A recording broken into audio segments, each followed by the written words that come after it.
Public ఇప్పుడు మా రాముల తాత వార్త తీసుకొచ్చేయాలి కదా. మరి పెద్ద మనిషి ఏ మిగ్రం ముంగటేసుకున్నాడు అరుచుకుందాం పాండ్రి. ఓ తాత ఏం చేస్తున్నావే?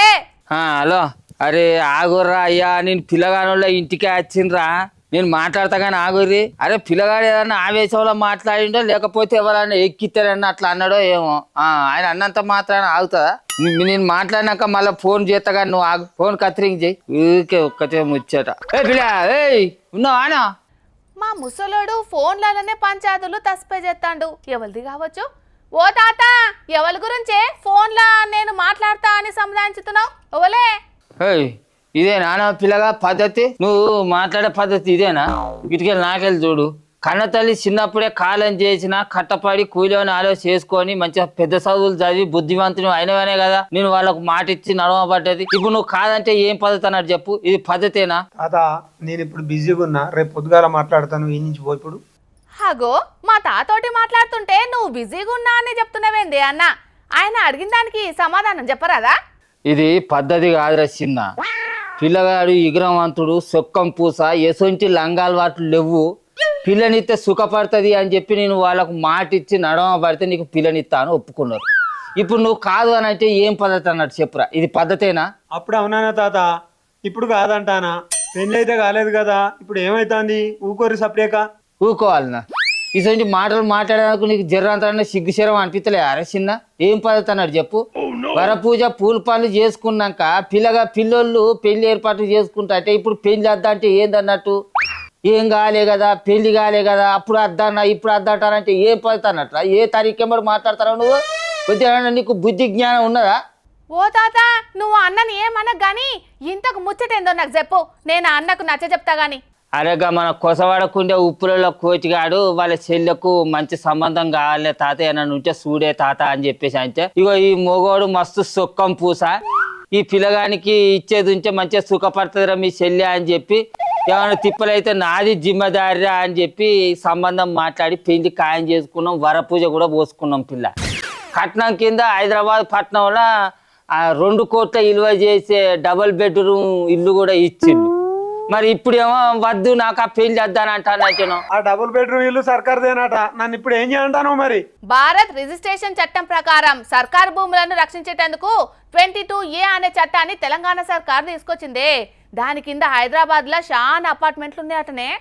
ఈ సర్కారు సలగుండా జనాలను నెమ్మలంగా ఉండలేదు, ఆ సర్కారు నెమ్మలంగా ఉంటలేదు అంటున్నావు. అరే ఎవరు చిన్న ఆ కోచిగాడు కొన్న పిలేటు బిలాక్ లిస్ట్ లేదట్రా, వాడు కొన్న పిలేటు పక్క పట్ట భూమిలో ఉన్నదట్రా అంటున్నావు. నువ్వేమో మళ్ళీ బిలాక్ లిస్ట్ ఉన్నది అది పనికి రాదా అని చెప్పేసి అనబడుతుంది. అట్లా అని సర్కార్ నీకు చెప్పిందా, కోటిగానికి చెప్పిందా? బ్లాక్ లిస్ట్ ఉన్న ప్లాట్ నా మెడకు చుట్టి పెళ్లి చేసి వెళ్ళకూడదాం అనుకుంటా ముసలాడ ఈ నుంచి వీకు. ఏ గట్లెందుకు అంటున్నవే అన్న? మా తాత అన్నట్టు కొన్ని పట్ట భూములలో ఉన్న అపార్ట్మెంట్లను కూడా అధికారుల నిర్లక్ష్యం చేయబట్టి బ్లాక్ లిస్ట్ లో పెట్టిండ్లటనే. దానికి స్వయంగా మంత్రి పొంగులేటి శ్రీనివాసరెడ్డి సారీ చెప్పిండు తెలుసా? ఈ 320 అప్లికేషన్లు ఏవైతే యుఎల్సీకి సంబంధించినవి వచ్చినాయో మెజారిటీ అప్లికేషన్ లో రీజనబుల్ జెన్యూనే. అఫీషియల్ గా ప్రభుత్వం ఇచ్చిన వాటిని డిలీట్ చేయని కారణంగా, గతంలో వాటిని అప్లోడ్ చేయని కారణంగా సేమ్ రిపీట్ అవటం వల్ల ప్రజలకి కొంతమందికి ఇబ్బంది కలిగిన మాట వాస్తవం. దానికి నేను నిజంగా చాలా వారందరికీ కూడా నా పక్షాన సారీ చెప్తున్నాను. అగ్గో ఇన్నవారా చిన్న కోటిగాడు తెలివి తక్కువడు కాదురా, వాడు ఎప్పుడో వెనుకట కొన్నాడట్రా భూమిని, అది పక్క పట్ట భూమి అట్రా అంచనో అది కాదురా. పిల్లనిచ్చే మేము దొంగ పిల్లేటి తీసుకొచ్చి నీకు అప్పచెప్పి పెళ్లి చేస్తామని చూస్తాంరా. అట్లా చేసేది ఉంటే మా పిల్లకు జీవితాంతం నీ పోరుంటుందని మాకు తెలియదారా? గసం దొంగలంగా పనులు చేసి పెళ్లి చేసి వెళ్ళగొట్టాలని ఎట్లా అనుకుంటావు చెప్పురా? ఇది పద్ధతేనా? ఇది దండం పెడతా కాస్త ఒప్పుకోరా, పెళ్లి చేసుకోరా, పుణ్యం ఉంటది. ముంగడ పడ్డ పెళ్లి మళ్ళీ వెనుకకు తీయకరా. కాళ్ళకాడికి వచ్చిన బేరం కాసిపోయినా దొరకదురా వారి. అట్లా సర్కార్ ఆ ప్లాట్ ను బ్లాక్ లిస్ట్ నుంచి ఫ్రీజ్ చేసిన తర్వాతనే పెళ్లి. నువ్వు ఈ నుంచి వీక్ ఫస్ట్ నడువు. నువ్వు ఈ సర్కార్ చేసే పనులు చేయబట్టి ఇప్పుడు చాలా మంది పరిస్థితి ఇదేనే తాత.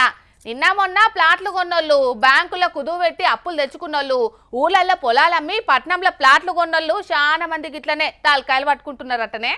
అరే ఈ సర్కారుదైనా ఏం పద్ధతి అన్నట్టు పిల్ల, ఇన్నొద్దులు హైడ్రా అని జనాలందరినీ ఆగం చేసింది.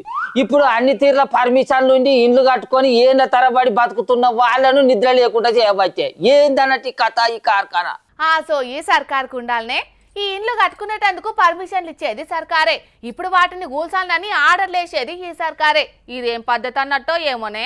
మార్పు రావాలని ఆశపడి కాంగ్రెస్ పార్టీకి ఓట్లేసి గెలిపించి గద్దె మీద కూర్చుండ పెడితే ఇదే సర్కారు మా జనాలను గద్దె లెక్క పొడుచుకుంటే తింటే ఏం పద్ధతి అన్నట్టు చెప్పు. ఇన్నొద్దుల సంధి లేని 22 ఏసి వేసుకొని ఇన్నొద్దులకు యాలకు వచ్చింది. వీళ్ళకు ఆ జాగాలలో కట్టుకునే బంగ్లాలకు పర్మిషన్లు ఇచ్చినప్పుడు అధికారులకు యాదికి రాలేదా ఈ 22 ఏసి వేసుకను? ఏమోనే, ఈ 22A తోటి ప్రజలకు ఏం చేయాలనుకుంటున్నదో ఏమో ఈ సర్కారు. సరే, సర్కారు భూములను రక్షించుట్ల తప్పేం లేదు, దాన్ని ఎవరు తప్పు పడతలేరు. కానీ సర్కారు భూములలో లేని అపార్ట్మెంట్లను కూడా బిలాక్ లిస్టులలో పెట్టుడు వెనక మర్మం ఏంది అన్నట్టు చెప్పు. ఇది ఏం పద్ధతి అన్నట్టు? ఇట్లా చేయబట్టి జనాలు ఎంత ఆగమవుతారు. దాన్ని సర్కారు సరిదిద్దే పనుల పడ్డదే తాత. నువ్వేం నారాజు కాకు గాని అన్నకి ఎట్లనో ఓ తీరుగా నచ్చజెప్పి పెళ్లి జరిపించే ప్లాన్ చెయ్యి. అరే చిన్న, ఏయ్ గిట్ నేను మాట్లాడుతుంటే లప్పు టప్పు వస్తానే వేదిరా, నీకు పుణ్యం ఉంటది, పెళ్లి చేసుకోరా. అరే కోటిగాడికి ఉన్న జాగా నెంబర్ 1 పట్టభూమిరా, పిలేటు నెంబర్ 1 పిలేట్ రాది, 2 కోట్ల విలువ చేసేది కాదురా. అరే చిన్న, గిడ్జురా తాత నాకు షికాకు దొబ్బియకు. నీకు ఉన్న ప్లాట్ బ్లాక్ లిస్ట్ ఉన్నదాన్ని నేను పరిశాన్ అయితే అంటేనో నువ్వు వచ్చి పెళ్లి గిన్నె అని మాట్లాడతాను. నువ్వు నాడు ఇన్నించలు పో, ఫస్ట్ ఇన్నించలు మీకు. ఓరిత్తా నీ వ్యవహారం ఎట్లా ఉన్నదేమరు, ఆ పిలేట్ చూసే కాదురా నీకు పిల్లనిత్తా అని అన్నది. ఆ ఉన్న పిల్లడు పీకినాక నీ దగ్గరే ఉన్నారా ఎల్లిగడ్డ పొట్టు, నీకు పిల్లని ఏందయ్యో దండుగా. చూసిండ్రానోళ్ళ మా ముసలోని కథ ఎట్లున్నదో. ఇదివరకేమో లగ్గం చేసుకోమని బతిమలాడిండు, ఇక ఇప్పుడు ఆ పిల్లగా నాస్తి సుతాం ప్రమాదంలో పడ్డదని తెలిసి ఒకటే దెబ్బకు పిల్లేట మార్చిండు. మా జాగలకు హైదరాబాద్ అని ప్రశాంతంగా ఉన్నోళ్లకు ఇప్పుడు ఈ 22A జయంగా పెద్ద పరేషానే వచ్చి పడ్డది.